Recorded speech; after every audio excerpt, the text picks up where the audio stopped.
and welcome back to another episode of Time of the Month. My name's Cheryl, also known as She Talks, and in this episode I'm joined by the delicious looking Diane. I love that lipstick. Hello. Oh, thank you. And also the ever lovely, I always say this, the ever lovely Lisa. Thank you. Hi. So, in this episode, we have loads of subjects that we're going to discuss, as always. First and foremost, the Cincinnati Zoo saga. Who was at fault? Was it that big gorilla, Harambe? Was it the child who ran into the enclosure? Or was it the zoo, or maybe even the parents? Let us know what you think. We're also going to be asking what advice you would give to your 20-year-old self. So for me, that's about a year ago. And lastly, we're going to be talking about chocolate, describing our fine black men as chocolate. Right, wrong, racist? Let us know what you think as you're watching. Get on Twitter, use the hashtag TOTM and get involved with the conversation. Make sure you follow us on Twitter, subscribe to our YouTube channel, and also like us on Facebook, follow us on Insta and also Snapchat. So, on with the show. Recently, Alesha Dixon was criticised in the press for using the term chocolate men on Britain's Got Talent. Apparently, audiences were very disappointed and called for her to lose her job. Simon Cowell, on the other hand, decided that she just couldn't sing the single promoting her new album. So what do we think? Do we think that it was a racist comment, or is there another agenda here? Please don't use the word racism in this subject, because it demeans, I think, what actual racism is. And I think the thing that really annoys me about this whole debacle is that there is obviously a big misapprehension of what racism is. Yeah, I think it's about the intention, isn't it, surely? Well, even if but where would she have found the intention, and how is calling someone chocolate when describing them in a positive way, rightly or wrongly? Because I know, like Marianne, who's sometimes on the panel, she doesn't like that. She doesn't like being described as a chocolate woman. But I think it was nice. I mean, I personally like that. I don't know whether you should say that or not, but I quite like that we have a black woman represented. She doesn't shy away from her blackness in any way, and then she's acknowledging these black men as adorable and indulgent. I thought that was really positive. Yeah, I didn't see anything wrong with it. Yeah, personally, I think it's nice. And it's certainly not racism. That's and the thing that irks they seem to be flattered as Yeah, well. that's So the thing it's not like they were there and they took offence to it in any way. If they said it and there was, awkward silence, gasp coming from the audience. But I personally think, why was Cheryl Cole blatantly punching people and calling them black stuff, right?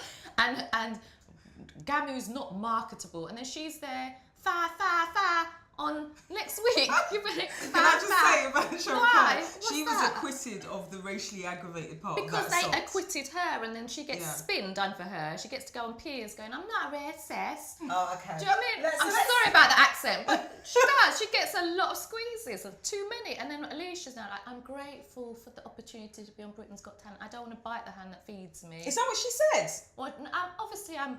That's not verbatim, no? No, okay, no. What she said is, she did say, I appreciate that this is, I'm very fortunate to be on the show, which is the same. What's that got to do with anything? Because she didn't want to sort of like propagate that anybody had prevented her from doing her single. So she was left to do... But wasn't that punishment? Right, it's a punishment. So she's left to do like small time. It actually says in the Mirror that she was doing small time gigs in order to promote her album. Now, why should she have to do it when she's on a prime time show on the panel? Surely that is part of the benefits of being on the show. They basically punished her because of the backlash. And made an example I know of a lot her. of tweets were saying if it was Amanda Holden or Simon Cowell or anyone else who was non-black who said that, it would be a major problem. But even if it was a major problem, would that be racism? Is that what we understand racism? I think if Amanda Holden said that, it wouldn't be seen any differently. I think it would be. We would have just thought, that's nice. Maybe she likes black men, or see the problem she's being cute, and that's what the problem was. They were saying that she's saying that. Oh no, she's saying this. She's saying the audience said if it came from a white person, it wouldn't be acceptable. That's what people are saying. Okay, right. And I'm saying the point that I'm trying to make is the issue here is when you describe a group of people by food, whether it's chocolate, coffee, caramel, spices, and use the word exotic. I feel like there will always kind of be a problem. People will get their backs up. Yeah. However, black people or white people? I think black people get their backs up. If Okay, a but this non-black, wasn't if a black- non-black person was saying that to a black person. Right, but Alesha Dixon However, using Alesha is black, referring to black men as chocolate men. Whether I think she should have done it or not is neither here nor there. At the end of the day, it's not a racist slur. No. I don't think so. And And I I wouldn't need to know mind. why she then starts talking about her gratitude for being on that platform. Right. Oh, Alesha, you should have called me. I'm not going for that scenario. I wouldn't mind being called any kind of food. I just don't want anything derogatory. No, I think it's about the background and where it's coming from. If you're saying something derogatory, whether it's colour related, I mean things like, trailer trash or tart, those things are derogatory, whether they're colour orientated or not. I don't think there's anything with wrong you. with being called chocolate. No, because I feel like there's a flattering. really thin line when it comes to describing people as food. I Yeah. won't go around calling white people, I don't know, vanilla ice cream. But that's a term of endearment. Yeah. But I wouldn't Or say snowflake. I You can say see it. I snowflake, see it's not something people dainty. talking about. Do you remember? Did you ever watch Sunset Beach? Of course There was I a did. chap in there called Cole de Chanel. Cole de I Chanel. heard people describe him as premium vanilla. And Right. that's saying that he's like, high grade Yeah. white guy. And there's the other one. Let's not forget. Years ago, people were like seen as having porcelain skin. Yeah. And people are called snowflake. That's a very endearing But name. you can't eat snowflakes and you can't eat porcelain. But it's But still it's colour still related. colour Yeah, related. listen, I just think... So your issue is just because it's a food. Yes, actually. It's fetishism. It's the same as exotic. When I hear the word exotic, I want to definitely eat has. you. I want to eat you. No, exotic for me has got other overtones and It's other sexual being overtones. overtones. But it's Sexual, but fetishism. also otherness. Describing someone as Yes. exotic almost makes it sort of Separate. otherness. So I definitely The have same a as, problem for me, with same that. as Yeah. chocolate. Really? Yeah. I don't want to be... But referred to everybody as likes chocolate. But I must admit, I have called Maurice Chestnut chocolate. Of course. There you go. He's chocolate. But I'm a black person talking to another black person. What? and- So's Alesha. What about that You know group what? Hot I think- Chocolate? There's a group Hot Chocolate. There. Errol Brown called his group Hot but Chocolate. I'm sorry, but that was a different era, and I don't think that would ever happen again, where a group calls himself chocolate. I don't know. No, And I don't know. I wouldn't be offended by it, would you? Also, sorry, just very quickly, this is about language, right? And I do believe that chocolate isn't a racist slur. Yeah. However, I do feel like there are unspoken ways to use language that is and isn't acceptable based upon what community you are from. Within our community, I personally feel that the majority of people aren't offended by the use of the word chocolate to describe each other.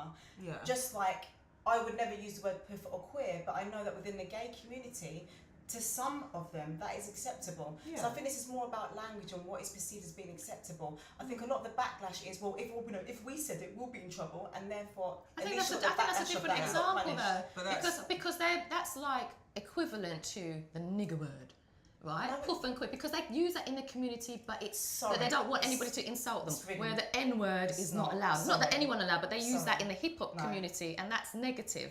But they use it within that I community. get, and I find get, it's I all get, right. no, I get I think your that's argument. more You're equivalent. literally just saying that there are No. some words, which is just what you've said, Lisa. Yeah, You've but said they're there are level- some words that we can't split No, hairs she about it. compared the N-word to it's the same as puff. It's not the same. No. What she said is, I think, extending your argument that there are some words in a particular community that is deemed as acceptable, but if It's anybody negative outside anyway. of Yeah. that I just don't think community we need uses to it. compare that N-word But it's with not a anything comparison. else. It's an analogy. That's not a Exactly. comparison. Yeah, it's an analogy. Okay, so before it gets too He's heated in like here, sex with chocolate. Sorry, get on. Before it gets too heated in here, make sure you get involved in this discussion. Tell us what you think. Did you understand the points that Diane and Lisa and myself were making? Get on Twitter, use the hashtag TOTM chat. Make sure you are following us on Twitter before you do that. Also subscribe to our YouTube channel. Make sure you like us on Facebook and also follow us on Insta and Snapchat. Okay, so on with the show.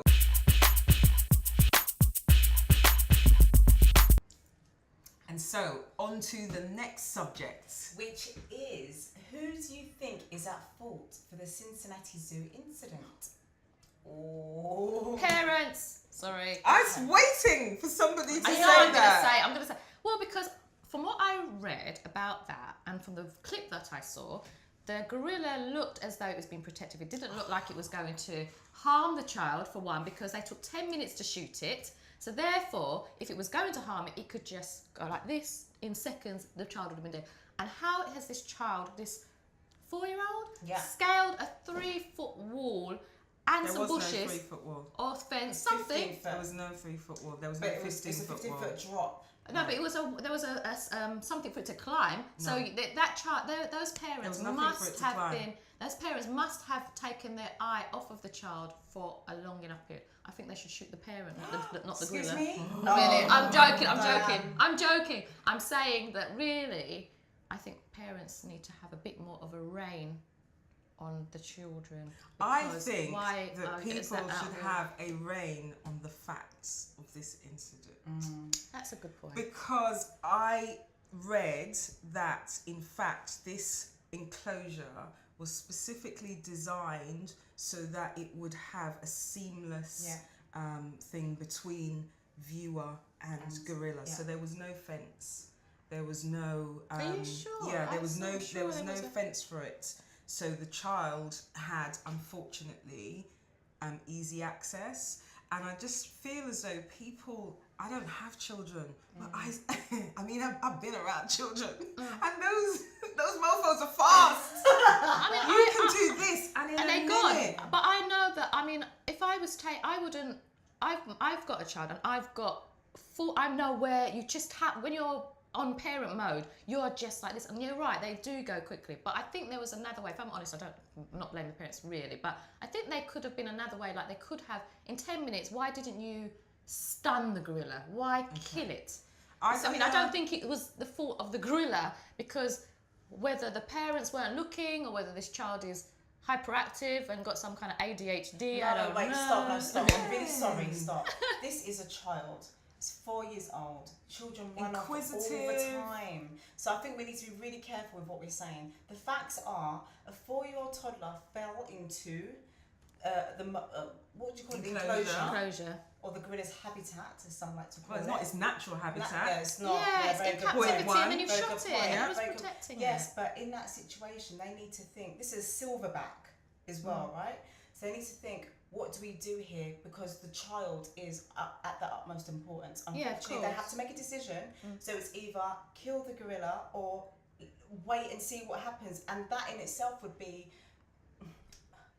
Stun it. How did you get it to the captivity? Remember, but they would have thought about this. So why did they not stun it? They did. I read about this as well. Because this is what I mean about getting a rein on the facts. I actually read, and there was a person who has worked with silverback gorillas and who understands that they are, dying out and they are protected species. But she said herself in a write-up that she did that the zoo made the right decision. But they're going to have to defend that decision because they've made it and they don't want to take responsibility. But she was separate. She was separate from the zoo. She's just worked with those kind of animals, and she has said that stunning the animal wasn't an option because it may take too long for it for it to take effect, and also in the time that it was taking effect it may have become more aggressive. Now the thing that I didn't understand is how many people that speak Gorillan we have in our communities, because everyone was then interpreting, oh no, the gorilla was clearly protecting the child.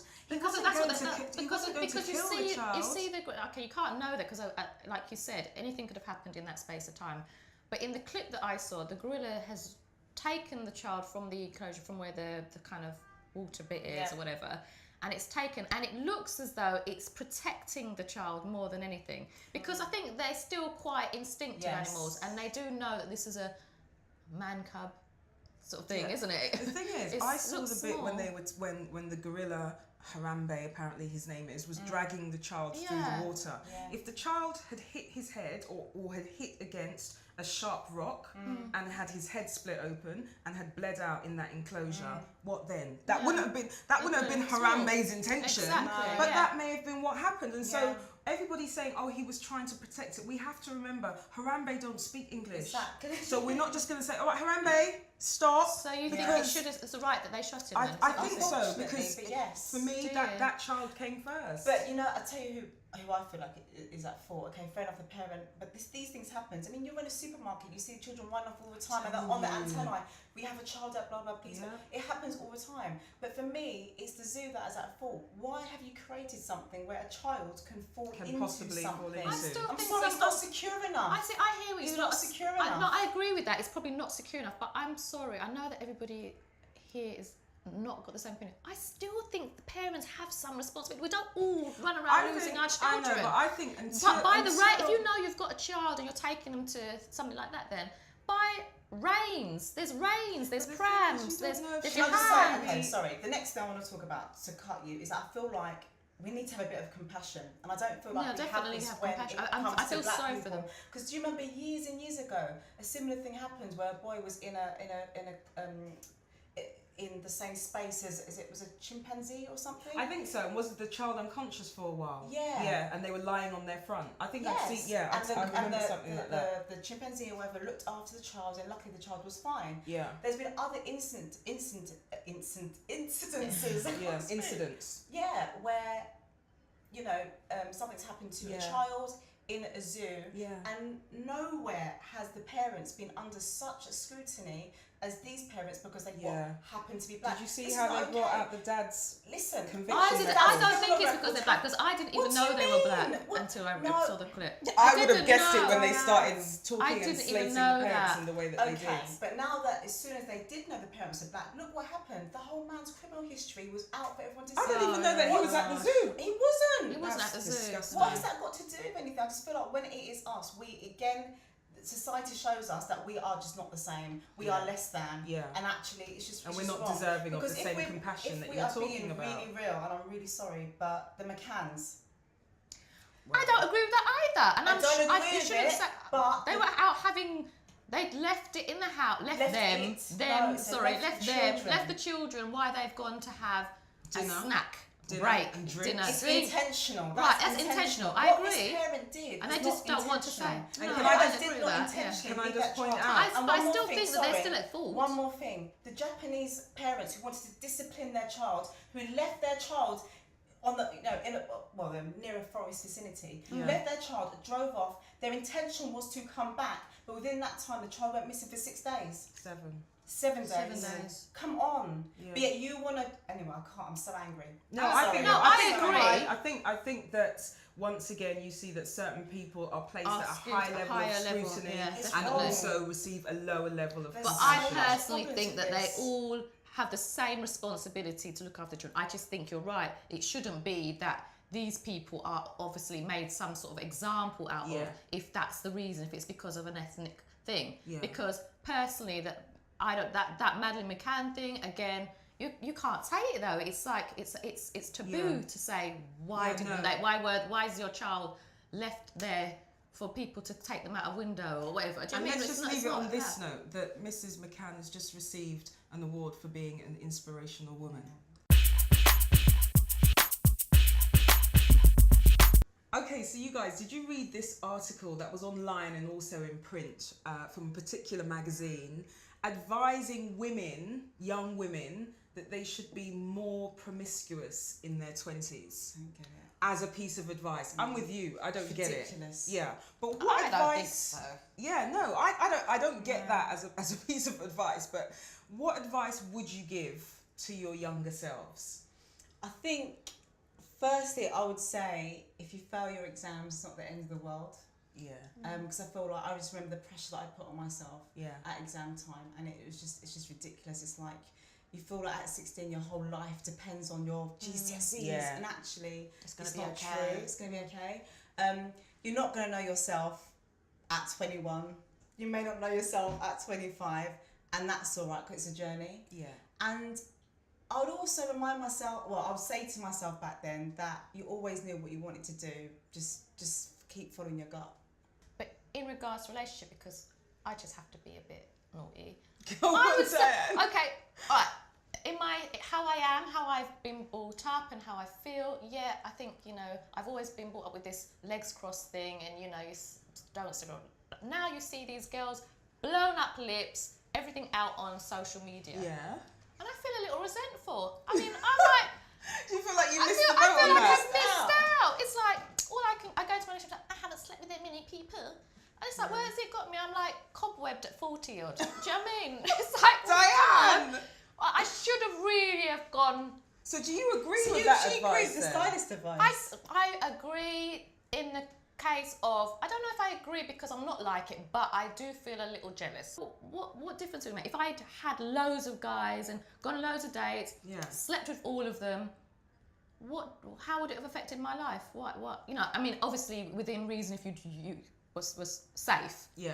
But you know, I don't see how it would have differed, because now all I'm thinking is, well, I can look back and say I was a good girl, but you know, what difference? Do you feel like you lacked, you missed out on experience then with? Well, I Diane, think you've had the best experiences. Umbrella heads. Umbrella heads. that weren't me. I was just talking hypothetically. Yeah.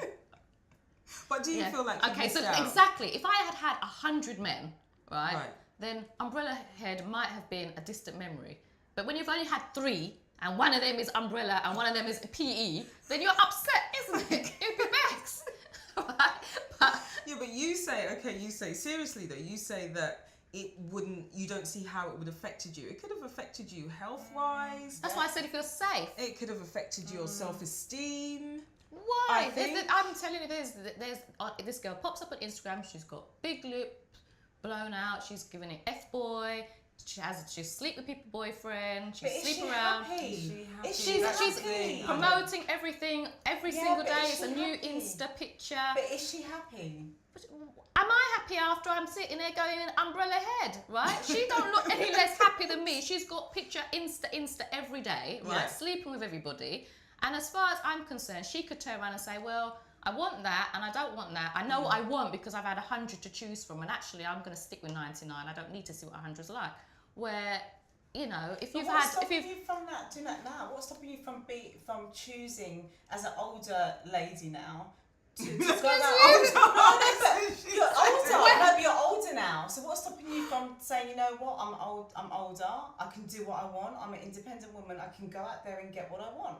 No, there's nothing wrong with that. But I'm just saying, obviously, when with age comes maturity, and you do understand confidence. That is the case. However, what I'm saying is, perhaps where the angle stylist is coming from is that you could get all of the rubbish and the understanding out of the way in your 20s and know exactly what you want. No, you can do that by dating. That doesn't mean that you have to be promiscuous. Yeah. We're actually saying women should be more promiscuous in their 20s. I can't subscribe to that. No, but let us know what you guys think. Get onto social media. Follow us on Twitter and use the hashtag for that conversation, TOTM. Like us on Facebook, also follow our Insta and Snapchat, and make sure you subscribe to our YouTube channel. We have now come to the end of the show. Make sure you're back here for another episode of TOTM Chat, where I'll be joined by my lovely co-host. See you next time. See ya. Bye.